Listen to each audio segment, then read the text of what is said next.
நண்பர்களே வணக்கம். தொழிலாளர் உறவு சட்டம், தொழில் உறவு சட்டம் 2020. நம்ம ஏற்கனவே இதை பற்றி வீடியோ போட்டிருக்கிறோம்.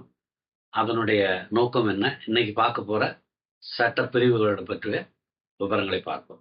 ஒரு தொழிற்சாலையில நூற்றுக்கணக்கான தொழிலாளர்கள் இருக்கிறாங்க. அவங்கள திடீர்னு வேலை நிறுத்தம் அல்லது பணி நீக்கம்னு ஏதாவது செஞ்சா என்ன ஆகும்? எந்த மாதிரியான குழப்பங்கள் உண்டாகும்? அந்த குழப்பத்தை கட்டுப்படுத்துறதுக்கு தான் இந்த சட்டம் மெயினா பயன்படுத்தப்படுது. இதுல சாப்டர் 10, 10வது தலைப்பு. அது என்னன்னா, தொழிலாளர்களை பாதுகாக்கிறதுக்கு உண்டான அம்சம். முதலாளிகளுக்கு சில கட்டுப்பாடுகளை விதிக்கிறது. தொழில் அமைதி, இண்டஸ்ட்ரியல் பீஸ், அதை உறுதிப்படுத்துறதுக்கு இந்த பிரிவு பயன்படுகிறது. செக்ஷன் 77. யாருக்கு இந்த சட்டம் பொருந்தும்? 300க்கும் மேற்பட்ட தொழிலாளர்கள் உள்ள நிறுவனங்களுக்கு இது பொருந்தும். அது மைன்ஸா இருக்கலாம், ஃபேக்டரியா இருக்கலாம், ஈவன் பிளான்டேஷன், அதாவது விவசாயம் சம்பந்தப்பட்டதாகவும் இருக்கலாம். ஆனா சீசனல், இன்டர்மிட்டன்ட், லைக் நம்ம இப்போ ஏற்கனவே பேசியிருக்கிறோம். கரும்பு உற்பத்தி, அதாவது சர்க்கரை ஆலை, அது கரும்பு உற்பத்தி நேரம் மட்டும்தான் நடக்க மாட்டாலும் மூடி இருக்கும். அதுக்கெல்லாம் இது பொருந்தாது. ஏன் மூடுறீங்கன்னு கேட்க முடியாது. மற்ற ரெகுலரா நடக்கிற பிசினஸ்க்கு இந்த சட்டம் பொருந்தும். செக்ஷன் 78 லே ஆஃப் பற்றி பேசுது. அரசாங்கத்துடைய முன் அனுமதி வாங்கணும் கட்டாயமா. அதுக்கு காரணத்தை தெரிவிக்க வேண்டும். இந்த அப்ளிகேஷன் முதலாளி எப்படி கொடுக்கணும்னா, 60 நாளைக்கு முன்னாடியே இது என்ன எதனால லே ஆஃப் பண்ண வேண்டியிருக்குன்னு காரணங்களை விளக்கணும். இதுல என்னன்னா, இந்த காரணங்கள் லே ஆஃப் பண்றதுக்கு ஏற்கனவே நம்ம என்ன காரணம்னு படிச்சிருக்கிறோம். ரா மெட்டீரியல் இல்லாமல் இருக்கிறதோ, அல்லது கரண்ட் வராமல், பவர் சப்ளை இல்லாமல், இந்த மாதிரி காரணங்களுக்கெல்லாம் லே ஆஃப் பண்ணலாம். அதுக்கே பெர்மிஷன் வாங்க வேண்டியிருக்கு இந்த சட்டத்துப்படி. சரி, பெர்மிஷன் வாங்காமலே செய்ய முடியுமானா அதுவும் இருக்கு. மிகப்பெரிய விபத்துன்னு வச்சுக்கோங்க, ஒரு ஃபயர் ஆக்சிடென்ட், ஒண்ணுமே இப்போ ஒன்றும் ஆரம்பிக்க முடியாது. ஏன்னா ரீகன்ஸ்ட்ரக்ஷன், அது உடனே நீங்க அதுக்காக பெர்மிஷன், கம்பெனியவே எரிஞ்சு போன அப்புறம் எங்க பண்றது? அதனால அது லே ஆஃப்லாம் பண்ணிக்கலாம், அந்த சரிப்படுத்துற வரைக்கும். அது ஒரு விதிவிலக்கு. அதே மாதிரி இயற்கை பேரழிவு, நேச்சுரல் கலாமிட்டி, வெள்ளம், வெள்ளம் புகுந்து கம்பெனியை நடத்த விடாம இருக்கு. அந்த மாதிரி சூழ்நிலைகளையும், இந்த மாதிரி இயற்கை பேரிடர் இருந்ததுன்னா, அதனால தொழிற்சாலை நடத்த முடியாதுன்னா டெம்பரரி லே ஆஃப் பண்றது உடனே பண்ணிக்கலாம். அதுக்கெல்லாம் பெர்மிஷன் வாங்க வேண்டியது. இது ஒரு முக்கியமான அம்சம். சரி, செக்ஷன் 79 என்ன சொல்றாங்க? ரெட்ரென்ச்மெண்ட். ரெட்ரென்ச்மெண்ட்னா வேலையை விட்டு அனுப்புறது. 3 மாத நோட்டீஸ் தொழிலாளர்களுக்கு கொடுக்கணும். இல்லைன்னா அதுக்குரிய சம்பளத்தை கொடுக்கணும். இது முதல் இது. அது கொடுக்கறதுக்கு முன்னாடியே அரசாங்கத்துடைய அனுமதியும் பெறப்பட வேண்டும். எப்படி? 3 மாசத்துக்கு முன்னாடியே அவங்க அனுப்பணும். 60 நாளுக்குள்ள வரலன்னா அது பெர்மிஷன் வந்ததா எடுத்துக்கலாம். 15 நாள் சம்பளம் கிடைக்கும். ஒவ்வொரு வருஷம் ஒருத்தர் 10 வருஷம் சர்வீஸ் போட்டிருக்காரு, இந்த மாதிரி ரிட்ரென்ச்மெண்ட் ஆகுதுன்னா, ஒரு வருஷத்துக்கும் 15 நாள் சம்பளம், அடிப்படை சம்பளம், விலைவாசிப்படி, இந்த ரெண்டும் சேர்ந்து கிடைக்கும்.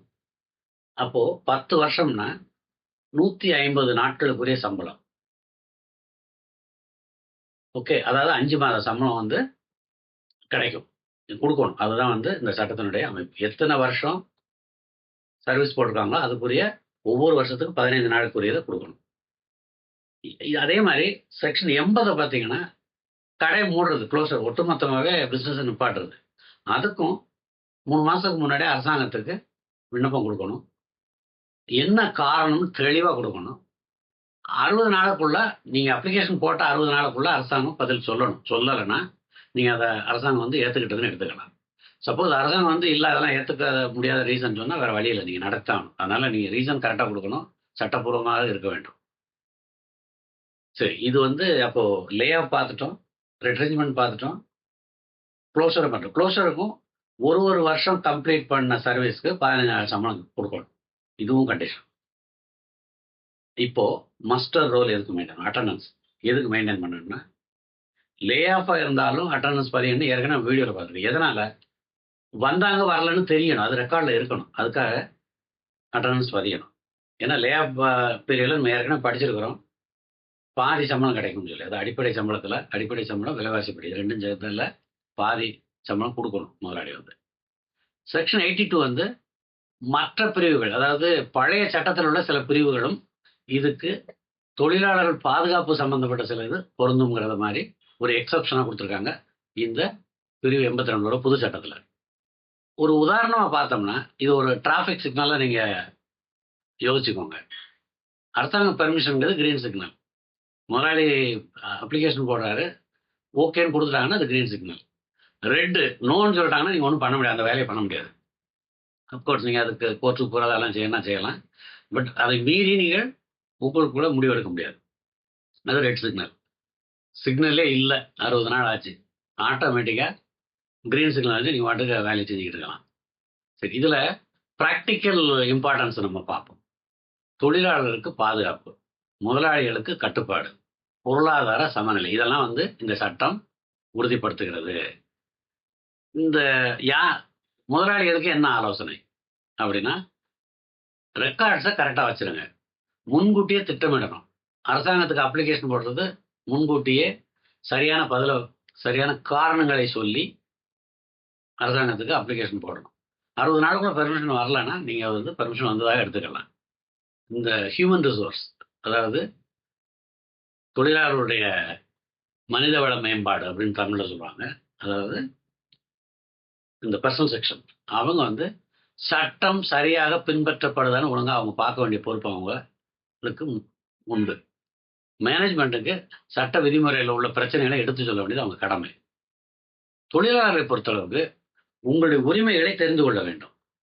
விதிமுறையை அவங்க பின்பற்றலை முதலாளி அப்படின்னா உங்களுக்கு முழு சம்பளம் கிடைக்கிறதுக்கு வாய்ப்பு இருக்குது. அதனால நீங்கள் உரிமைகளை தெரிஞ்சிருக்கணும்.